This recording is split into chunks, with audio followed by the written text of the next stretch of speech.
ಆಗ್ತಾ ಇಲ್ಲ. ಈಗ್ಲೂ ಅವ್ರು ಇಲ್ಲ ಅನ್ನೋದನ್ನ ನೆನ್ಸ್ಕೊಳಕ್ ಆಗ್ತಾ ಇಲ್ಲ. ಕುಡ್ದು ತೇಲಾಡ್ಕೊಂಡು ಅಥವಾ ಕೆಟ್ಟದಾಗ ಬೈಯೋ ತರ ಅಂತದ್ದೆಲ್ಲ ಖಂಡಿತ ನೋಡಿಲ್ಲ, ಸುಳ್ಳು ಹೇಳ್ಬಾರ್ದು. ನನಗೆ ಜಗ್ಗೇಶ್ ಸರ್ ರಿಯಾಕ್ಷನ್ ನೋಡಿದ್ಮೇಲೆ, ಅದು ಎಸ್ಪೆಷಲಿ ಅವ್ರು ಏನೋ ರಾತ್ರಿ ಕಾಲ್ ಮಾಡ್ಬಿಟ್ಟು ಸತ್ತೋಗು ಅಂತ ಬೈದಿದ್ರು ಅಂತ ಅಂದ್ರು, ಶಾಕ್ ಆಯ್ತು ನನ್ಗೆ. ನಾನು ಇರೋದೇ ಇಲ್ಲ ಭೂಮಿ ಮೇಲೆ, ನಾನು ಹೋಗ್ಬಿಡ್ತೀನಿ. ಆಮೇಲೆ ಏನ್ ಮಾಡ್ಕೋತೀರಾ? ಯಾರ್ ನಂದ್ ಏನ್ ಕಿತ್ಕೋತೀರಾ? ನನ್ಗೆ ಏನ್ ಬೇಕಾದ್ ನಾನು ತಗೊಂತೀನಿ. ನೀವ್ ಅದ್ರ ಬಗ್ಗೆ ನೀವೇ ಯೋಚನೆ ಮಾಡಿ, ನನ್ಗೆ ಏನ್ ಬೇಕಾದ್ ನಾನು ಮಾಡಿಸ್ತೀನಿ, ನಾನು ತಗೊಂತೀನಿ ಅದನ್ನ. ಚೈತ್ರ ಕೊಟ್ಟೂರು ಅಂದಿದ ತಕ್ಷಣ ಚೈತ್ರ ಕೊಟ್ಟೂರು, ಚೈತ್ರ ಕೊಟ್ಟೂರ, ನಿಜವಾಗ್ಲೂ ಎಷ್ಟೊಳ್ಳೆ ಹುಡುಗಿ ಚೈತ್ರ ಕೊಟ್ಟೂರ. ನಮಸ್ತೆ, ನೀವು ನೋಡ್ತಾ ಇದ್ರ ಫಿಲ್ಮ್ ಬೀಟ್ ಕನ್ನಡ. ನಾನು ಯಶವಂತ್. ಇತ್ತೀಚೆಗಷ್ಟೇ ನಿರ್ದೇಶಕ ಗುರುಪ್ರಸಾದ್ ಅವರು ಆತ್ಮಹತ್ಯೆ ಮಾಡಿಕೊಂಡಿದ್ರು. ಸೊ ಈಗಾಗಲೇ ಒಂದಷ್ಟು ವಿಚಾರಗಳು ಕೆಲವರು ಅವ್ರ ಬಗ್ಗೆ ಕೂಡ ಮಾತನಾಡಿದ್ದಾರೆ. ಆತ್ಮಹತ್ಯೆ ಮಾಡಿಕೊಂಡ ನಂತರದಲ್ಲಿ ಅದೇ ವಿಚಾರಕ್ಕೆ ಸಂಬಂಧಪಟ್ಟಂತೆ ನಟಿ ಚೈತ್ರ ಕೊಟ್ಟೂರ್ ಅವರು ಒಂದು ಇನ್ಸ್ಟಾಗ್ರಾಮ್ ನಲ್ಲಿ ಒಂದು ವಿಡಿಯೋವನ್ನ ಕೂಡ ಮಾಡಿದ್ರು. ಬಹಳ ಭಾವುಕರು ಕೂಡ ಆಗಿದ್ರು. ಸೊ ಈ ವಿಚಾರದ ಬಗ್ಗೆ ಒಂದಷ್ಟು ಮಾತಾಡ್ಲಿಕ್ಕೆ ಸ್ವತಃ ನನ್ನ ಜೊತೆ ಚೈತ್ರ ಕೊಟ್ಟೂರ್ ಅವರು ಇದ್ದಾರೆ. ಮಾತಾಡ್ಸೋಣ. ಮೇಡಮ್ ನಮಸ್ತೆ. ನಮಸ್ಕಾರ. ಹೇಗಿದ್ದೀರಾ? ಪರವಾಗಿಲ್ಲ, ಚೆನ್ನಾಗಿದೆ. ಇತ್ತೀಚಿನ ದಿನಗಳಲ್ಲಿ ಗಮನಿಸ್ತಾ ಇದೀವಿ, ಚಿತ್ರರಂಗ ಎಷ್ಟು ಮಟ್ಟಿಗೆ ಹೆಂಗಾಗ್ತಾ ಇದೆ, ಒಂದು ಏರಿ ಇಳಿತ ಎಲ್ಲವೂ ಕೂಡ ಆಗ್ತಾ ಇದೆ. ಈ ಸಂದರ್ಭದಲ್ಲಿ ನಾವು ನಿರ್ದೇಶಕರನ್ನ ಕಳ್ಕೊಂಡಿದ್ವಿ. ಅದು ಒಂದು ರೀತಿಯಲ್ಲಿ ದುಃಖ ಬಹಳನೇ ಕೂಡ ಇದೆ. ಸೊ ಫಸ್ಟ್ ಆ ಒಂದು ನ್ಯೂಸ್ ಬರ್ತಿದ್ದಂಗೆ ನಿಮ್ಗೆ ಅನ್ಸಿದ್ದು? ನಾನ್ ನಂಬಕ್ ಆಗ್ಲಿಲ್ಲ. ಯಾಕಂದ್ರೆ ಹಿಂದೆ ಸಹ ಆ ತರದೇನೋ ಒಂದು ವಿಡಿಯೋ ಮಾಡಿದ್ರು ಅವರು ಕೋವಿಡ್ ಟೈಮ್ ಅಲ್ಲಿ.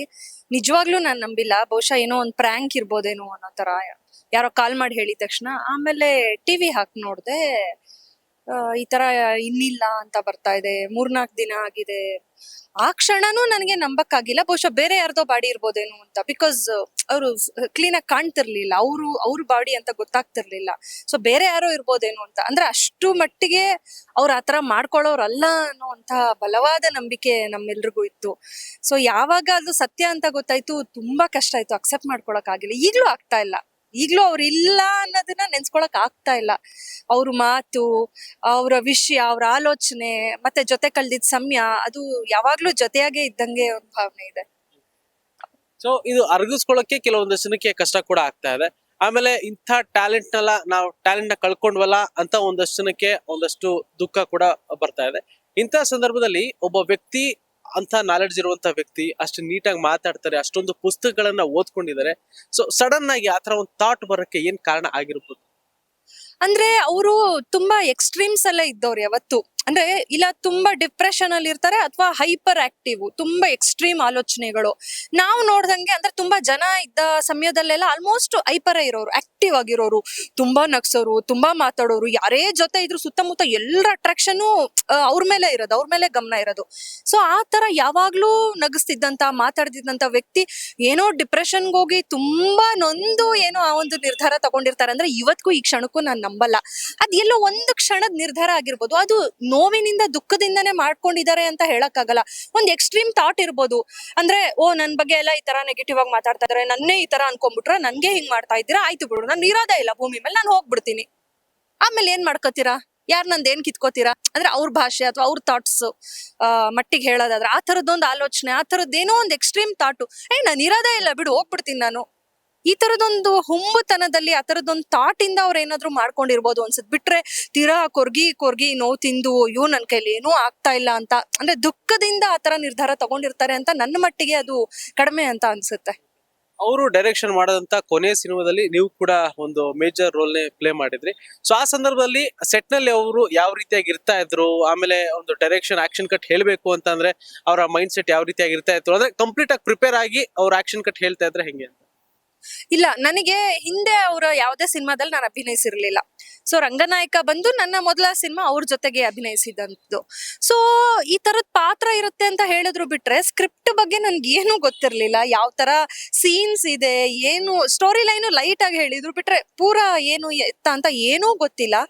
ಕ್ಯಾಮ್ರಾ ಮುಂದೆ ಹೋಗಿ ಕೂತು ಇನ್ನೇನು ಲೈಟ್ಸ್ ಎಲ್ಲ ಅರೇಂಜ್ ಮಾಡೋ ಟೈಮಿಗೆ ಬಂದ್ಬಿಟ್ಟು ಇದು ಸೀನು, ಇದು ಡೈಲಾಗು ಅಂತ ಕೊಡ್ತಾ ಇದ್ರು. ಫಸ್ಟ್ ನನಗೆ ಒಂಥರ ಮೊದಲನೇ ಸರಿ ಈ ತರದೊಂದು ಎಕ್ಸ್ಪೀರಿಯನ್ಸು. ಬಿಕಾಸ್ ಯೂಶಲಿ ಶೂಟ್ಗೆ ಹೋದಾಗ ಅಟ್ಲೀಸ್ಟ್ ಸ್ಟೋರಿ ಲೈನ್ ಹೇಳಿರ್ತಾ ಇದ್ರು, ಅಥವಾ ಏನ್ ಕಂಟೆಂಟ್ ಅಂತ. ನಾನೇನ್ ಅನ್ಕೊಂಡಿದ್ದೆ ಅಂದ್ರೆ ಇವ್ರ ಸ್ಟೈಲೇ ಈ ತರ ಏನೋ ಅಂತ ಅನ್ಕೊಂಡೆ. ಇವಾಗ ಒಬ್ಬೊಬ್ರು ನಿರ್ದೇಶಕರದ್ದು ಸ್ಟೈಲ್ ಅಂತಾರೆ. ಅದ್ ಕೆಲವರು ಮೊದ್ಲೇ ಪೂರ್ತಿ ಸ್ಕ್ರಿಪ್ಟ್ ಬರ್ದು ಅದನ್ನ ಪಕ್ಕಾ line to line word to word by heart ಮಾಡ್ಸಿರ್ತಾರೆ. ಕೆಲವ್ರು ಆನ್ ಸ್ಪಾಟ್ ಅಲ್ಲಿ ಡೈಲಾಗ್ಸ್ ಚೇಂಜ್ ಮಾಡ್ಬಿಡ್ತಾರೆ, ಸೀನೇ ಚೇಂಜ್ ಮಾಡ್ಬಿಡ್ತಾರೆ. ಸೊ ಅಂತವ್ರನ್ನು ನಾವ್ ನೋಡಿದೀವಲ್ಲ, ಇವ್ರ ಸ್ಟೈಲೇ ಇದೇ ತರ ಏನೋ ಅಂತ. ಸೊ ನನ್ಗೇನು ಪ್ರಿಪರೇಷನ್ ಇಲ್ದೆ ಇದ್ದಿದ್ರಿಂದ ಆಕ್ಟ್ ಮಾಡ್ದಂಗ್ ಅನ್ಸ್ತಾ ಇರ್ಲಿಲ್ಲ. ಯಾಕಂದ್ರೆ ಆ ಕ್ಷಣಕ್ಕೆ ಅಲ್ಲೇನೋ ಹೇಳಿದ್ರು ಮಾಡ್ತಾ ಇದ್ದೆ. ಹೋಗ್ಬಿಟ್ಟು ಸರ್ ಕೇಳ್ತಾ ಇದ್ದೆ, ಸರ್ ಚೆನ್ನಾಗ್ ಮಾಡಿದ್ನ ಇಲ್ಲ ನಂಗೆ ಗೊತ್ತಾಗಿಲ್ಲ. ನೀವ್ ಏನ್ ಯೋಚನೆ ಮಾಡ್ಬೇಡಿ, ಚೆನ್ನಾಗ್ ಮಾಡಿಲ್ಲ ಅಂದ್ರೆ ನಾನ್ ಬಿಟ್ಬಿಡ್ತೀನಾ. ಸೊ ಆ ತರದ್ದು ನನ್ಗೆ ಏನ್ ಬೇಕಾದ್ ನಾನ್ ತಗೊಂತೀನಿ, ನೀವ್ ಅದ್ರ ಬಗ್ಗೆ ನೀವೇ ಯೋಚನೆ ಮಾಡಿ, ನನ್ಗೆ ಏನ್ ಬೇಕಾದ್ ನಾನ್ ಮಾಡಿಸ್ತೀನಿ, ನಾನ್ ತಗೊಂತೀನಿ ಅದನ್ನ. ಸೊ ಈ ತರದ್ ಮಾತು ಅಂದ್ರೆ ನನಗ್ ಗೊತ್ತಿರ್ಲಿಲ್ಲ. ಈಗ ಜಗ್ಗೇಶ್ ಸರ್ ಹೇಳ್ದಾಗ ಫಸ್ಟ್ ಮಠ ಎದ್ದೇಳು ಮಂಜುನಾಥ ಟೈಮಲ್ಲಿ ಎಲ್ಲ ಅವರು ಸ್ಕ್ರಿಪ್ಟ್ ಬರ್ಕೋತಾ ಇದ್ರು, ಕ್ಲೀನ್ ಆಗಿ ಎಲ್ಲ ಬೌಂಡೆಡ್ ಸ್ಕ್ರಿಪ್ಟ್ ಇರೋದು. ಸೊ ಅದ್ ನನಗ್ ಗೊತ್ತೇ ಇಲ್ಲ. ಅಂದ್ರೆ ಬಹುಶಃ ಕಾಲ ನಂತರ ಬರ್ತಾ ಬರ್ತಾ ಬರ್ತಾ ಹಂಗಿದ್ದವ್ರು ಈ ತರ ಬದ್ಲಾಗಿದ್ರು ಅಂತ ಅನ್ಸುತ್ತೆ. ಅದೇ ಈಗ ಜಗ್ಗೇಶ್ ಸರ್ ಹೇಳ್ದಂಗೆನೆ ಕಂಪ್ಲೀಟ್ ಆಗಿ ಬರ್ತಾ ಇದ್ರು, ನನ್ ಕ್ಯಾರವನ್ ಯೂಸ್ ಮಾಡ್ತಾ ಇದ್ರು, ಊಟ ಮಾಡ್ತಾ ಇದ್ರು, ಮಲಗ್ತಾ ಇದ್ರು. ಅವ್ರ ತಲೆಯಲ್ಲಿ ಏನು ಇರ್ಲಿಲ್ಲ ವಿಷಯ. ಸೊ ಸ್ಕ್ರಿಪ್ಟ್ ವೈಸ್ ಬೇರೆ ಯಾರೋ ಕೈ ಕೊಟ್ಟಿದ್ದಾರೆ, ಸೊ ಆದ ಒಂದಷ್ಟು ವಿಚಾರಗಳೆಲ್ಲ ಹೇಳ್ತಾ ಇದ್ರು. ಸೊ ಹಾಗಾಗಿ ಏನೇನಾಯ್ತು ಆ ಟೈಮಲ್ಲಿ ಅಂತ ಏನಾದ್ರು ನೆನ್ಪಿದ್ರೆ? ಅಲ್ಲ, ಅವ್ರ ತಲೆಯಲ್ಲಿ ವಿಷಯ ಇಲ್ಲ ಅಂದ್ರೆ ವಿಷಯ ಇಲ್ಲ ಅಂತ ಹೇಳಕ್ಕೆ ಆಗಲ್ಲ. ಅವ್ರ ತಲೆಯಲ್ಲಿ ಸಿಕ್ಕಾಪಟ್ಟೆ ವಿಷಯ ಇತ್ತು, ನಮ್ಗೆ ಯಾರಿಗೂ ಗೊತ್ತೇ ಇಲ್ದಂಥದ್ದು, ನಾವೆಲ್ಲರೂ ತಿಳ್ಕೊಂಡೇ ಇಲ್ದಂಥದ್ದು ವಿಷಯ ಅವ್ರ ತಲೆಯಲ್ಲಿತ್ತು. ಆದರೆ ಈ ಸಿನಿಮಾಗೆ ಅಂತ ಬಂದಾಗ ನಾನು ಇಂಥದ್ದನ್ನೇ ಮಾಡ್ತೀನಿ, ಹೀಗೆ ಮಾಡ್ತೀನಿ ಅನ್ನುವಂಥದ್ದು ಸ್ವಲ್ಪ ಕ್ಲಾರಿಟಿ ಬಹುಶಃ ಕಡಿಮೆ ಇತ್ತೇನೋ, ನನಗ್ ಗೊತ್ತಿಲ್ಲ.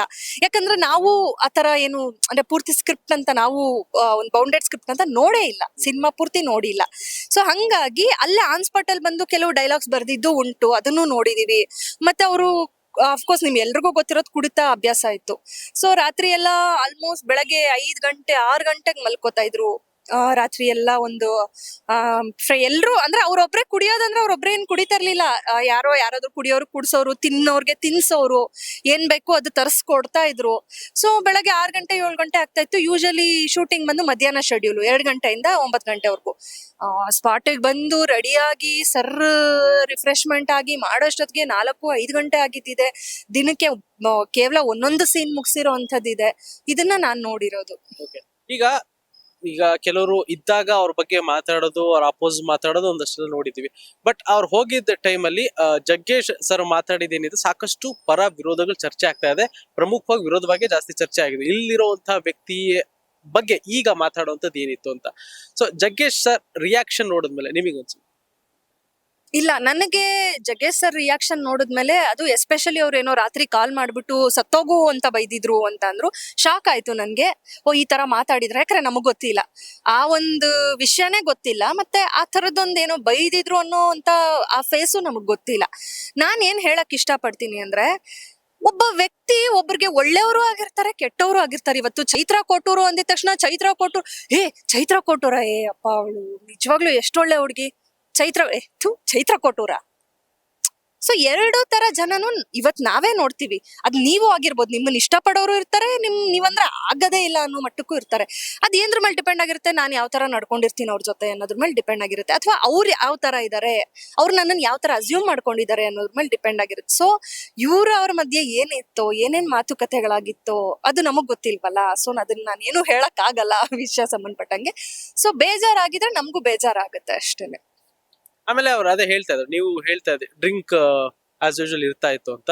ಬಟ್ ಸರ್ ಹೇಳ್ದಂಗೆ ಈಗ 2 ಬಾಟಲ್ ತಗೊಂಬರೋರು ಮಾಡೋರು. ಸೊ ಹಂಗಿದ್ದಾಗ ಒಂದು ಸೆಟ್ ಅಂತ ಬಂದಾಗ ಕಂಪ್ಲೀಟ್ ಆಗಿ ಒಂದು ಕೆಲಸ ಅಂತ ಮಾತ್ರ ಮಾಡ್ತಾ ಇರ್ತೀವಿ. ಆಫ್ಟರ್ ವರ್ಕ್ ಬೇರೆ ಏನಿದ್ರು ಆಗ್ತಾ ಇರುತ್ತೆ. ಬಟ್ ಸೆಟ್ ಅಲ್ಲೂ ಅದೇ ತರ ಏನಾದ್ರು ಡ್ರಿಂಕ್ ಮಾಡ್ಕೊಂಡೇ ಬಂದು ಆಕ್ಷನ್ ಕಟ್ ಹೇಳೋ ತರ ಸೀನು, ಆಮೇಲೆ ಸೆಟ್ ಅಲ್ಲಿ ಯಾರಿಗೋ ಬೈಯೋದು, ಆತರ ಏನಾದ್ರು ಆಗ್ತಿತ್ತು? ಇಲ್ಲ, ಆತರ ಏನೋ ಕುಡ್ಕೊಂಡು ತೂರಾಡ್ಕೊಂಡು ಬಂದು ಅಲ್ಲಿದ್ದವ್ರ ಹತ್ರ ಕೆಟ್ಟದಾಗ ಆ ತರದ್ದೇನು ಇಲ್ಲ.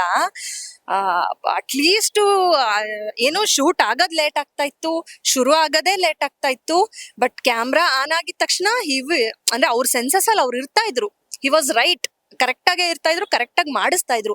ಆತರ ಕುಡ್ದು ತೇಲಾಡ್ಕೊಂಡು ಅಥವಾ ಕೆಟ್ಟದಾಗ ಬೈಯೋ ತರ ಅಂತದ್ದೆಲ್ಲ ನಾನು ಖಂಡಿತ ನೋಡಿಲ್ಲ. ಸುಳ್ಳು ಹೇಳ್ಬಾರ್ದು, ಆತರ ನೋಡಿಲ್ಲ. ಏನು ಸಮಯ ಜಾಸ್ತಿ ತಗೋತಾ ಇದ್ರು, ಒಂದ್ ಸ್ವಲ್ಪ ಆರ್ಗನೈಸೇಷನ್ ಕಡಿಮೆ ಇತ್ತು. ಅಂದ್ರೆ ಬಿಕಾಸ್ ಅಂದ್ರೆ ಸ್ಕ್ರಿಪ್ಟ್, ಬೌಂಡೆಡ್ ಸ್ಕ್ರಿಪ್ಟ್ ಆತರ ಎಲ್ಲ ಕರೆಕ್ಟ್ ಆಗಿ ಏನು ಫಾರ್ಮೇಶನ್ ಇಲ್ದೇ ಇದ್ದಿದ್ರಿಂದ ಅಷ್ಟೇ. ಬಿಟ್ರೆ ಆತರ ಬಂದ್ ಕುಡ್ದು ಏನು ತೂರಾಡ್ಕೊಂಡೆಲ್ಲ ಮಾಡಿದ್ದೆಲ್ಲ ಏನು ಇಲ್ಲ. ಇವನ್ ಕೆಟ್ಟ ಮಾತು, ಕೆಟ್ಟ ಪದ ಅನ್ನೋಂಥದ್ದು ಆತರ ಏನು ನಾನಂತೂ ನೋಡ್ಲಿಲ್ಲ. ನಮ್ಗಂತೂ ಹೆಣ್ಮಕ್ಳಿಗೆ ತುಂಬಾ ಗೌರವ ಕೊಡ್ತಾ ಇದ್ರು, ಆತರ ಯಾವತ್ತೂ ನಡ್ಕೊಂಡಿಲ್ಲ. ಇವನ್ ಯಾವ್ದಾರು ಹುಡುಗನ್ಗೆ ಅವ್ರ ಏನಾದ್ರು ಬೈದ್ರು ಕೂಡ ಅವ್ನ್ಗೆ ಅವ್ರ ಮೇಲೆ ದ್ವೇಷ ಬರ್ತಾ ಇಲ್ಲ. ಯಾಕಂದ್ರೆ ಆ ಕ್ಷಣ ಆ ಮೊಮೆಂಟ್ ಅಲ್ಲಿ ಅಂತ ಅವ್ರಿಗೂ ಫೀಲ್ ಆಗ್ತಾ ಇತ್ತು, ಏನೋ ನಾನ್ ತಪ್ಪು ಮಾಡಿದೀನಿ ಅದಕ್ಕೆ ಹಿಂಗ್ ಉಗ್ದಿದ್ದಾರೆ ಅನ್ನೋ ತರ ಅನಿಸ್ತಿತ್ತು ಅಷ್ಟೇ.